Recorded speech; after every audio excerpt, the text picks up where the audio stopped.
Welcome to a special episode of Talking Points as we continue to follow a potential impeachment of President Donald Trump.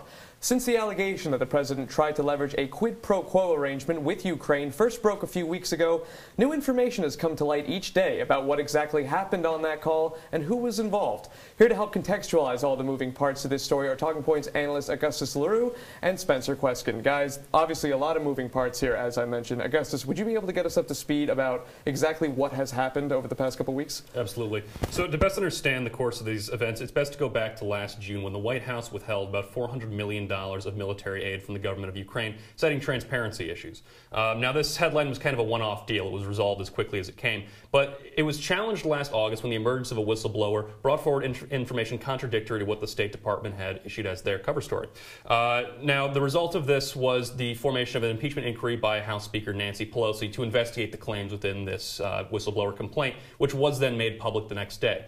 Now, what was found in this complaint was allegations against the president, Donald Trump, of attempting to leverage this aid against Ukrainian President Volodymyr Zelensky in an attempt to gain opposition research against potential 2020 candidate Joe Biden.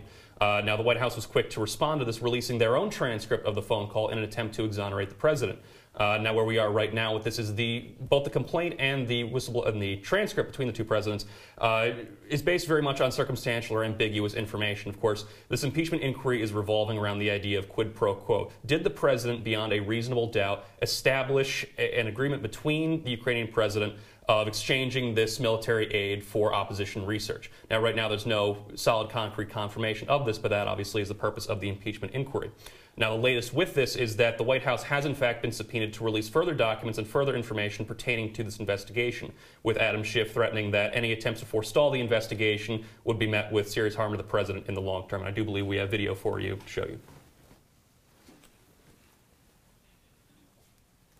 We want to make it abundantly clear that any effort by the Secretary, by the President, or anyone else to interfere with the Congress's ability to call before it relevant witnesses will be considered as evidence of obstruction of the lawful functions of Congress. So the primary thing that we're looking for here is evidence of quid pro quo. Now, in terms of trying to find the evidence, things are a little shaky. We know that you mentioned that transcript was released, and in terms of trying to work out what the actual specifics were correct in there has been a little shaky. We have from the president himself tweeting this morning saying that the whistleblower's complaints aren't consistent with that. However, we have members of the intelligence community saying that they are. Some of the whistleblower's claims have been corroborated. But at the center of that quid pro quo is that big money figure that you mentioned, $400 million. What does that kind of money mean to the Ukraine? Would that actually be an effective leveraging tool? Well, you have to remember in the context of Ukraine what their enemies are in Eastern Europe, most notably the Russian Federation. You can recall back in 2014 the annexation of Crimea that was really a benchmark in Ukrainian foreign policy when they kind of became alone against this massive military behemoth to the east. You have to remember that the Ukraine relies heavily on the aid of the EU and the United States to bolster their own military to prevent any further sieges or invasions from the Russian Federation, that putting the Ukrainian president in a position of either jeopardizing their own national security or performing opposition research on a foreign candidate. You can see which way they would likely go in such a leveraging. Right, defense would be at the top of their list, I'm sure. But if we move it back to Washington in terms of moving on with an impeachment inquiry and the potential of a impeachment vote, which we know that the president is trying to goad Nancy Pelosi into, the House Speaker Pelosi has said that although she doesn't deem it necessary, which it technically legally isn't, she's still open to the idea. She hasn't ruled it out. But we don't necessarily know what kind of support she'll get from her own party. I believe that we have 10 Democrats that aren't going to be supporting, at the moment, aren't supporting the idea of impeachment. Would you be able to talk to me as to why they're falling out of lockstep with the party? So you're right. There are 10 Democrats that are not supportive of the impeachment inquiry investigation. And that's because 7 of them are actually really in the same boat. In the 2018 midterm election, they all polled less than 1% between them and their opponents. So there is a very tight margin here. And one of these people is actually here with us in central New York, Anthony Brindisky in Utica, and he polled with a very, very, very small majority in a very small margin of error in that election here. And for the other three Democrats who are against impeachment, they're in districts that Trump actually won in 2016. So we have districts in Wisconsin, we have a district in Minnesota, and a district in New Jersey. So these districts all voted for Trump in 2016. And then for the other 7, we have very small margins of error with the recent House elections. And so they're basically going against the impeachment. They're imposing the impeachment in order to try to leverage some conservative voters in their area. They have the conservative voters there. They want to say that to these conservative voters that, hey, we are not going to jump instantaneously on the impeachment train. We are going to let this president maybe run the country a little bit more, maybe wait until more evidence comes out. And so that's why they're not really going with the party with this.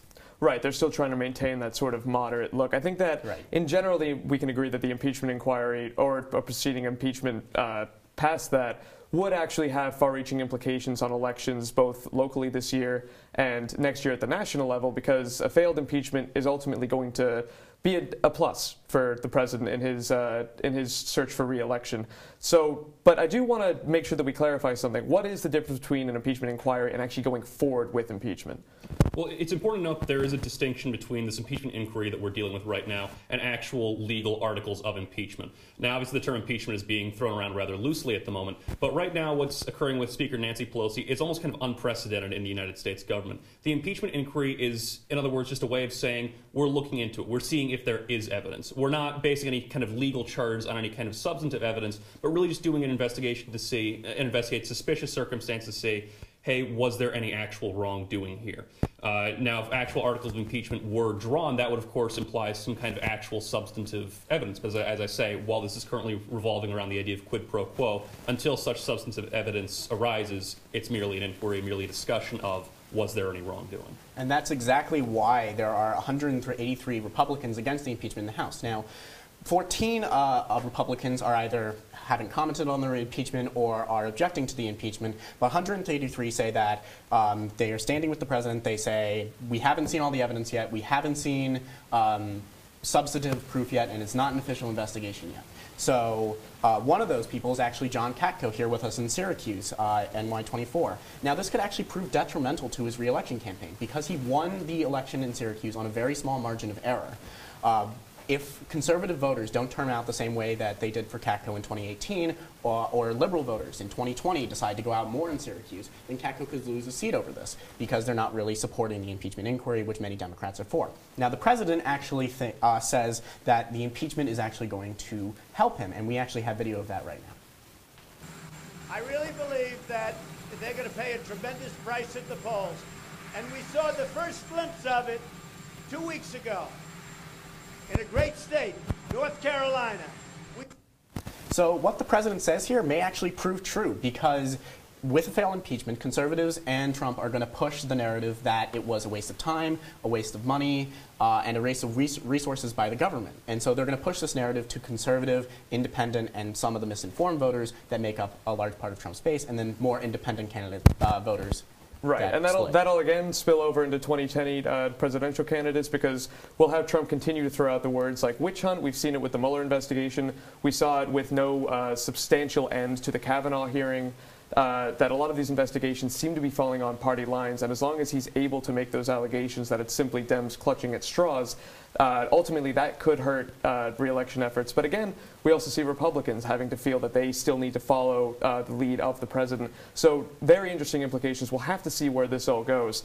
That's all the time we have, but as I said, we'll continue to cover this story and others from around the globe and right here in Syracuse on Talking Points. We'll have a brand new episode on Monday night at 7:30, so we'll see you there. Thank you, and have a great day.